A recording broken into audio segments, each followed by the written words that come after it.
Je m'appelle Catherine Turbet, je suis chargée de programme en culture de la Commission canadienne pour l'UNESCO. Je suis aussi membre de la Première Nation de Swan Lake qui se trouve au Manitoba. C'est une communauté Anishinaabe. Donc je remercie aussi le peuple algonquin qui nous accueille aujourd'hui sur leur territoire. J'aimerais pour ma présentation parler de l'UNESCO, du rôle de la Commission canadienne et mettre un peu l'accent sur les langues autochtones, puisque c'est l'année internationale des langues autochtones cette année. Et la Commission a décidé, il y a plusieurs années, de vraiment mobiliser ces réseaux et de mettre l'accent là-dessus. Et je pense que c'est aussi une orientation qui peut encadrer une discussion plus générale sur la réconciliation et l'approche de la Commission canadienne à cet égard. Donc, avant de rentrer dans le vif du sujet, j'aimerais juste souligner aussi brièvement mon intérêt personnel d'appuyer les langues et les droits des peuples autochtones. Et je remercie aussi Michel Audette pour ses mots sur comment continuer à travailler sur ces questions malgré les traumatismes. Donc mon père a été adopté dans les années 50 alors qu'il était bébé de sa communauté Anishinaabe dans le territoire du traité numéro 1. Cet événement a été un effet du système des pensionnats. Et ce qui en résulte, c'est une perte de langue pour mon père, pour ses deux frères qui ont aussi été adoptés et pour tous les descendants. Donc j'aimerais juste souligner ça aujourd'hui. Pour expliquer aussi pourquoi je parle des langues, parce que c'est un sujet qui me tient à cœur. Donc, comment abordons-nous ces défis au niveau personnel, au niveau des communautés et au niveau des institutions, parce que je travaille pour une organisation non autochtone, donc c'est une grande réflexion à faire. Alors, l'UNESCO, c'est quoi l'UNESCO? C'est l'Organisation des Nations Unies pour l'éducation, la science et la culture. C'est la seule agence de l'ONU avec un mandat en culture et c'est la seule agence de l'ONU avec ce système de commission nationale. Donc une commission nationale est un organisme indépendant, libre des processus politiques du gouvernement. On fait partie du Conseil des arts. On est un petit bureau dans le Conseil des arts. Et donc ça fait que nous avons un rôle à jouer à conseiller le gouvernement et la société civile sur le travail de l'UNESCO dans les domaines de son mandat. Donc,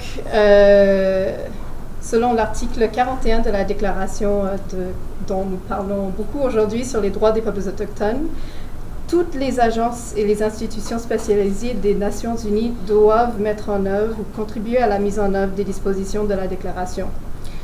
Donc, l'UNESCO a inclus ça dans sa politique sur l'engagement auprès des peuples autochtones en 2017, donc 10 ans après la déclaration, donc comme quoi ça prend du temps pour mettre ces choses-là en œuvre.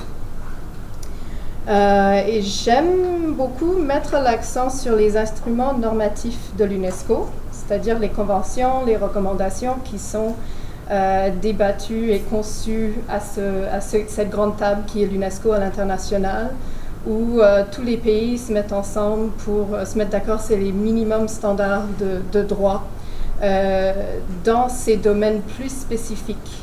Donc la déclaration, je l'imagine un peu comme ça, la déclaration est là, c'est la barre. Et puis on a l'UNESCO qui est là et puis toutes les autres institutions, pour aider à rentrer vraiment dans le vif du sujet, dans toutes ces choses, les questions de restitution des artefacts culturels, des langues, plein de choses comme ça. Donc en plus de ça, le premier appel de la Commission de vérité et réconciliation pose la déclaration comme cadre pour la réconciliation. Donc, je cite, le cadre de la réconciliation à tous les niveaux et dans tous les secteurs de la société canadienne. Donc, c'est dans le même esprit.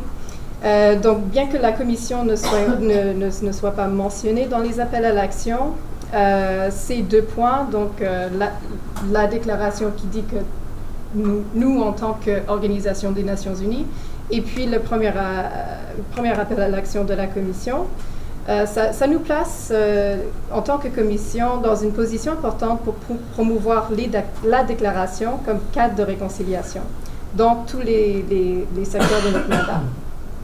Donc, comme j'ai dit, éducation, culture et sciences. Nous travaillons beaucoup en réseau.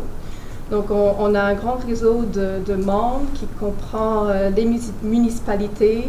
On a un réseau des écoles associées, des aires protégées comme les réserves de la biosphère, des géoparcs, des sites du patrimoine mondial. On a des membres dont nous avons dans la salle Marco Bacon qui est membre de la commission. Quant aux langues, l'UNESCO fait la promotion de la diversité linguistique dans le monde. Ils maintiennent l'édition interactive en ligne de l'Atlas des langues en danger, ce qui compte plus de 2400 langues. Donc l'Atlas vise à susciter une prise de conscience de la part des autorités, des communautés, de locuteurs et du public en général à propos des menaces pesant sur les langues. Pour l'année internationale, cet atlas est en cours de révision. Dans le secteur de la culture, donc c'est le secteur dans lequel je travaille, j'aime surtout souligner la Convention sur la sauvegarde du patrimoine culturel immatériel, qui fait mention des langues en tant que vecteur du patrimoine culturel immatériel, ce qu'on appelle également culture vivante. Et donc, le patrimoine vivant fait référence aux traditions et au savoir-faire qui sont transmis d'une génération à l'autre.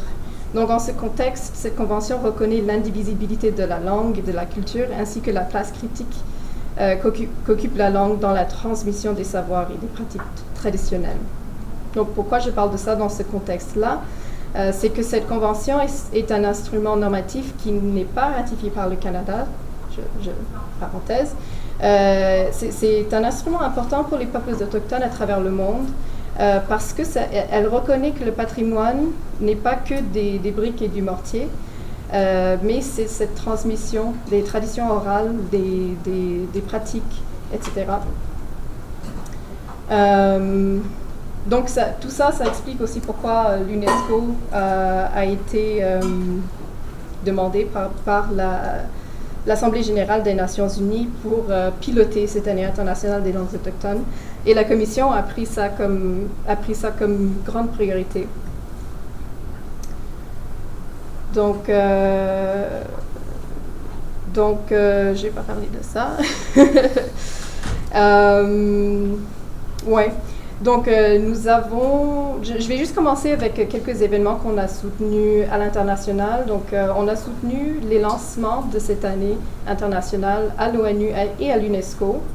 Et l'intérêt de faire ça, pour nous, c'est d'essayer de faciliter ce dialogue à l'international entre les gouvernements et les organisations autochtones. Je pense que c'est important que ce dialogue soit bien informé de tous les côtés et que surtout ça mette au centre, au cœur des discussions, les priorités, les voix, les besoins des peuples autochtones au niveau des langues. Mais j'aimerais aussi parler des activités que la Commission a initiées au Canada, domestiquement. Nous avons commencé à travailler l'année dernière sur cette année en organisant un symposium sur les langues autochtones.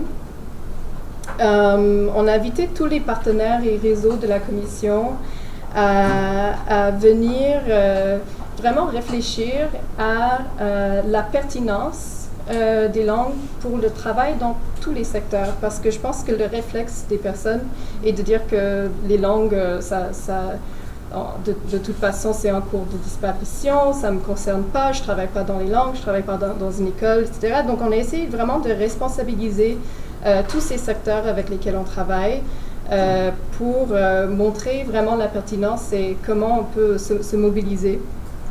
C'est ce que j'ai déjà dit. Donc, il y a de nombreux projets et de collaborations qui sont sortis parce que c'était vraiment...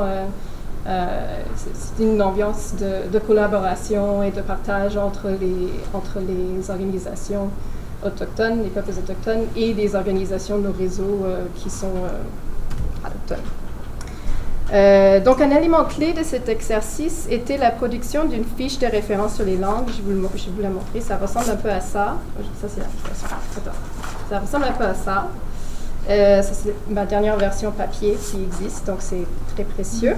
Mais ça a plus de valeur à partager sur Internet, donc je vous encourage à aller le consulter.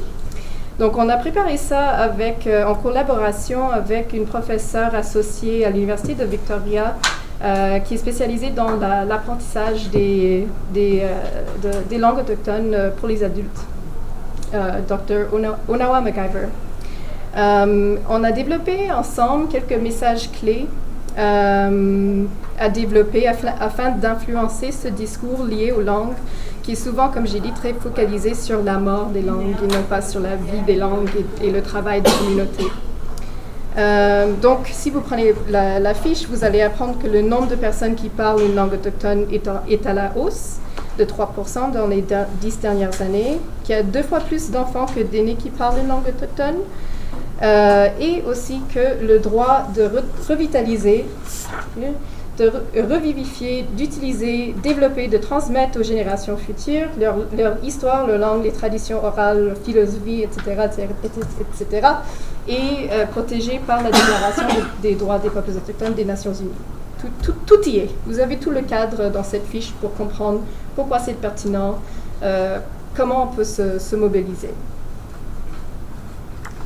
OK.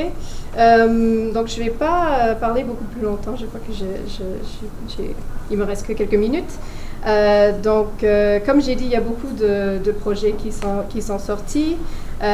Nous avons qui est presque une étude qui va sortir prochainement sur les radios communautaires et le rôle des radios dans l'apprentissage des langues et dans la diffusion des langues. Et ce rapport va contribuer au dialogue sur la politique autour de la radiodiffusion qui est en cours de révision.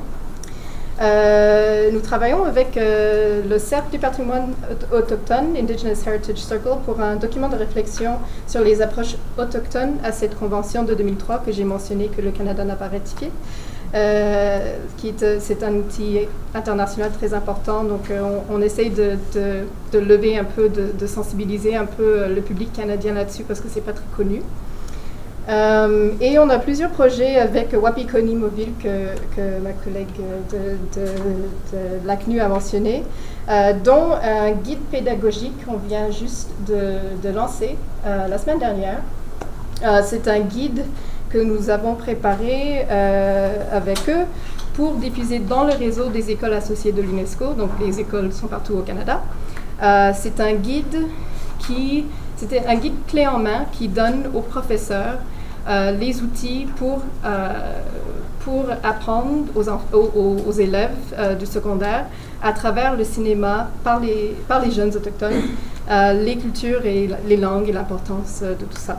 Donc, je vais juste faire un petit résumé de mon approche à la réconciliation au cas où ce n'était pas clair, mais je pense que ça l'est. Donc, ça prend en compte la position de la Commission au sein du système des Nations Unies en tant que lien indépendant entre l'UNESCO, ses priorités, les gouvernements et la société civile. Et donc, cette position signifie que nous travaillons en partenariat avec les peuples et organismes autochtones pour promouvoir la Déclaration des Nations Unies sur les droits des peuples autochtones. Donc voilà, j'ai terminé.